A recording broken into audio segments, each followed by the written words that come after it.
Hello ladies and gentlemen, and welcome back to KSP Career Mode. Today we have a probe with a very special mission.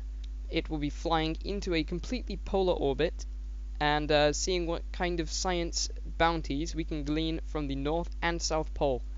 There is another special thing about this craft, and we're just launching now, in that it is not designed specifically to make it back to the ground in one piece. Now, I am aware of Science Scoop that did not make it back at all. God rest its soul, floating off into interplanetary space as we speak. However, this craft will either stay in a polar orbit or deorbit itself by plunging into the atmosphere and just hitting the ground. So, as you may have guessed, it will be instead of recovering its data, it will be transmitting it back to the KSC via the comms dish installed on the back. The reason I chose the comms dish was because of it was chosen in this test dish thing that we chose to do. Ooh, I'm actually going to throttle back. In the test at the island KSC last episode, it seemed to prefer that antenna. So I'm choosing it as the subject, or I'm presuming it is the better dish to use. So that's the reason that is on there.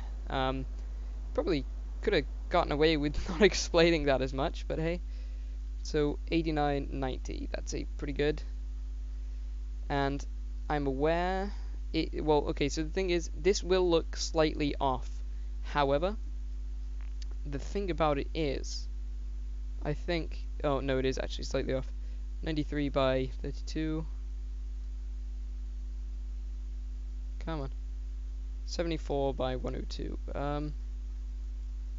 Right. So the thing, what was I speaking about? Oh right. So on the map, it normally would show this as being up and down. However, because of the way everything is skewed, and because the atmosphere is actually going to pull us slightly east, it does appear that we are not going straight over the poles. So, I'm going to do this, like so. 86 by 129, so we're actually going to think about 96 by 67, 77 by 102, yeah, whatever. I can always adjust it. So, in 1 minute, starting to burn now actually would be fine. The polar orbits are pretty cool though, because if we were to leave this in space, we would cover every single we'd cover the total surface area of Kerbol, which would be pretty interesting, I would say, because we can in fact take readings from anywhere. The only problem with that is the limitations that our equipment provides. We can take as many temperature scans as we would like. However, I'm not so sure how useful or how valuable those will be to us. So we've got a pretty small setup here, but the craft is it's very light. Okay, so with the magic of time warp, of course, going to have a look at this. And we are descending, but that's okay. That's why we're at 90 kilometers. There. So I do believe we are in an orbit. 84 by 92. I think if I were to burn, yeah, that way. So I think just by burning up, yes. So by burning straight up, I can actually raise this and lower this. Because it would be nice to be fairly professional about this. So 87 by 89. Yeah, it's good enough. Better than we had anyway. So I'm going to point this thing at the sun, and let's take our first reading around the North Pole. I'm liking the view here. So going 2263. Since we are in a good enough orbit, I'm going to turn to east. In fact, I'm going to turn west, because if anything we need a slight boost west, and I'm going to decouple them, leaving us with the orbiter module. Okay, so just getting all lined up again. Okay, so we're set up. We can also transmit or recover scientific data from space around Kerbol. Will earn us a little bit of money. That's the only mission that we can do right now. But let's time accelerate until we are over the North Pole. Wow. That is a beautiful... Whoa, okay. It's a great sight as well. So, passing nearly directly overhead, I'm going to wait until we actually reach the day and night border, because that would be most interesting. So, observe mystery goo. The goo seems to have clumped into a sphere. It also appears to have become brittle. Ah, well, keep that for now, I guess. 5 science, transmit. Sure. Yep, I'm aware. So I'm not so sure what's happening with the goo there, but hopefully we'll get some better luck around the South Pole. So I guess I will reset the canister and see what we can do closer. We'll do a temperature scan. Collected and recorded temperature data from the environment. Transmit that. Oh crap, we're out of electric charge. Thankfully this time though, we will actually be set up. And we'll toggle the display. Wow, we are almost negative 200 degrees Celsius, so pretty cold. Pretty cold. So that's used up. We need the mystery goos. So I think I'm going to actually just meet you around at the South Pole when all this stuff is transmitted. So I will see you there in a minute. Bye. Okay, and welcome back to the South Pole. We have traveled 180 degrees around the planet Kerbol, and we are going to unveil our mystery goo. I do have an idea as to why this is not working. What I do believe is happening is we might either the... Oh, look at this, we're warming up. Log temperature here. That's okay. Of course, the value will be decreasing every time we do this. I'm slightly confused. It normally does... Perhaps we need to actually be in the atmosphere, but normally what it does is it tells you the biome that you're over. So not going exactly to plan, but hey, we also got this. So let's see what we earned for that. Oh, great! Actually, 31,000. That's paid for the spaceship. Good. And now let's do a last-ditch effort to save this science.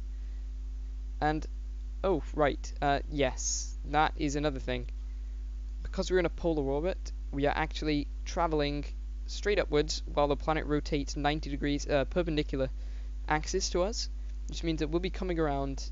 Every orbit will be slightly shifted, so by about 20-30 degrees. So that's something to actually pay attention to. I do believe I am going to keep this craft in orbit just for its the interesting properties of the orbit. So we can do another temperature, log temperature. Nah, never mind. And we can always, of course, rescue this craft. So I'm going to try and... No, right. Let's keep that. And let's go back to the KS... I'll meet you back at the KSC with our second mission for today. See you in a minute. Okay guys, so we're at the tech tree in the R&D facilities, and we have a problem with our plan. Now, what I was going to attempt to do was develop a advanced grabbing unit, but we don't have enough science. So we're going to have to try and get some science quickly. And I'm not going to tell you why, because that is the subject of next episode's mission. But I have inspired myself with a great idea. Well, it's actually a pretty dangerous idea. But hey, we are willing to risk it for science, or at least I am willing to risk this for science. So, you see, earlier on I was contemplating whether this, the lack of biome recognition has anything to do with being inside the atmosphere. And so what I'm going to try and do is actually dip slightly into the atmosphere. I'm talking like 60, 65 kilometers, so there is pretty much no drag acting upon us. However, I want to see if that makes a difference. So, oh, actually, perfect timing. Let's face our retrograde here. And let's see if we can actually get recognition of biomes on the South Pole, because, okay, we do not want to skip too low, though. I'm really glad I actually put in a fuel supply. So let's actually go to 64. Yeah, and that should bring this down slightly, down to about 88, 87. So that's good. In the meantime, time acceleration, and let's let everyone enjoy this beautiful view. Whoa, that's cool. You see that? Oh, okay, it's rendered now. A tiny island off the coast of the North Pole there. Probably Santa's house, Santa Kerman, who brings all the nice rocket parts to the good Kerbols. Good Kerbol girls and boys. Are there any Kerbol girls? I mean, there's a lot of Kerbols, but I've never actually seen a girl. I mean, maybe they just maybe they work in mission control. Well, I don't know. Maybe they'll add that one day. Maybe a female Kerbol, because I distinctly don't. I do not remember. Okay. Reset goo canister. Let's see if we can get some more science. Oh, Kerbin's upper atmosphere. Never mind. Yes, of course. Okay, so even though it doesn't say what biome we're in, that's pretty useful. Cause yeah, okay, so we can actually dip down and take different readings in different levels of the atmosphere. So that's a pretty good use for a plane, now that I think about it.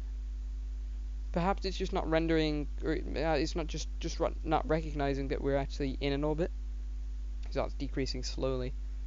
And so is that 88. So that should actually bring our periaps down to about. I mean, we could do a couple of passes and just passively decrease our periapsis to 75 or something. But I do not want to sit there and orbit a planet 4 times time warp, because nobody really wants to wait that long, really. If you do, then, you know, I'll give you my save for the next 5 days while you do that for me, and then I'll have it back, please. Okay, so coming down to a periapsis, and I would like to see, I know there's really not going to be much of a difference, but, yeah, you can see in the top, whoa, that is a good sight. So, although we're not going to get the 70 science that we do need, it is cool to know that we can take some readings in different levels of the atmosphere. The goo seems to be getting very cold now. So, 0.2 science, yeah, it's almost not worth doing it, but, and I have another idea. If we keep this, let's see if we get more than 3% data transfer rate. So, we're actually going to learn a lot with this craft, very good, as that's its purpose, is to, educate us. Wow, okay, so that's actually dropped our periapsis 3 whole kilometers in the time we've just been, skimming through. You know what, I'm going to spare you the time of just time accelerating. I will meet you back when we're around the equator. See you in a minute. Alright guys, we are pretty much around the equator now, and we've shifted again by about the same, almost the same, well, it will be slightly different because of our little shenanigan in the atmosphere there, but pretty much the same time. It's almost like a clock, the way every orbit or period will actually tell the time, basically. So let's actually try, now we're actually out of the atmosphere, which is a lot better, but let's try and transmit data, or let's see what we'll get. That's the inoperable one. Review goo canister. Oh no. Oh no, that's a pain. Well, let's just see if the transfer rate's better. No, it's not. Okay, so I'm going to I think cut the episode here. I will try and solve any issues that we're having with this, and next time we will have a super secret mission, which means that off camera I think I'm going to go and take another Science Scoop 2 to the moon, and just get us the science we need, and we will unlock that part and do a super secret, uber amazing mission next time. But for now, I'll leave you with this. I've been Michael Stoll, Authority King. Hope you've been enjoying KSP Career Mode as much as I have. See you guys next time. Bye!